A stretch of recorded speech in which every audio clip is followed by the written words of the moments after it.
নিজের কম্বল সে নিজে পায় নাই, আফসোস করে বলেছে যে লোকেরা পাইল সোনার খনি আর আমি কি পেলাম? চোরের খনি। এই চোরের খনি আস্তে আস্তে কি হয়েছে দেখেন। বিগত স্বৈরাচার প্রধানমন্ত্রী, পলাতক প্রধানমন্ত্রী, উনি একদিন বলছেন যে আমার একটা পিয়ন আছে অফিসে, এই পিয়নটার মাসে কত কোটি টাকা? চিন্তা করে তো, তার পিয়ন কোটি কোটি টাকা এভাবে প্রতি মাসে চুরি করে আত্মসাৎ করে, এর দায়িত্বটা কি ওই পিয়নের না অফিসে যে অফিসার তার?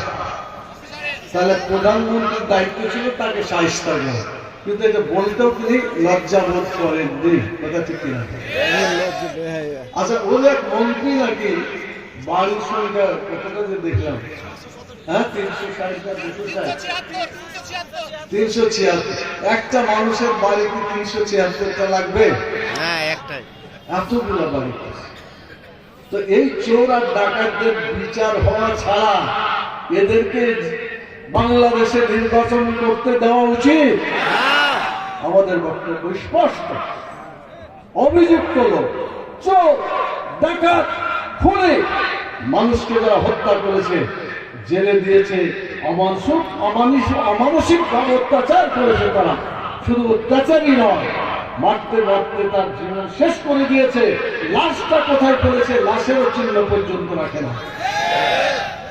মানুষ মারা গেলে লাশ পেলে আমাকে সান্ত্বনা করে, সান্ত্বনা পায় যে আমার ছেলের, আমার স্বামীর লাশটা আমি এখানে আছে, কবরটা জিয়ারত করে আসি। কিন্তু বিগত স্বৈরাচার এই কাজটাও জনগণকে পেতে দেয় নাই, এত অত্যাচার নির্যাতন। আমি কোরআন শব্দ উচ্চারণ করতে কাপ, রা, আলিফ, নুন, অন্তত 4টে শব্দ আছে। এই কোরআন 4টে শব্দ, কোরআন বেশি গুরুত্বপূর্ণ। তাহলে আমরা জীবন দিতে রাজি আছি, তারপরে কোরআনকে আমরা মেনে চলবো। রাজি? আরে বিয়ে করতে গেলে তো 3বার বলতে হয় যে রাজি। আজকে আপনাকে বলতে হবে 2 ধরনের মতবাদ, মানব রচিত মতবাদ একটা, আর একটা হচ্ছে আল্লাহর দেওয়া মতবাদ। আল্লাহর কোনো ভুল নাই, আল্লাহর কোরআনে কোনো ভুল নাই। অতএব এই কোরআনের আইন আমরা যদি মেনে চলি, তাহলে আমাদের জীবনে শান্তি আসবে। আর আল্লাহর আইন যদি না মেনে মানুষের আইনের পিছনে ছুটি, যেটা দীর্ঘ, একেবারে বাংলাদেশকে নিয়ে চিন্তা করেন, প্রায় 54 বছর হতে চলবে, 53 বছর, 54 বছর।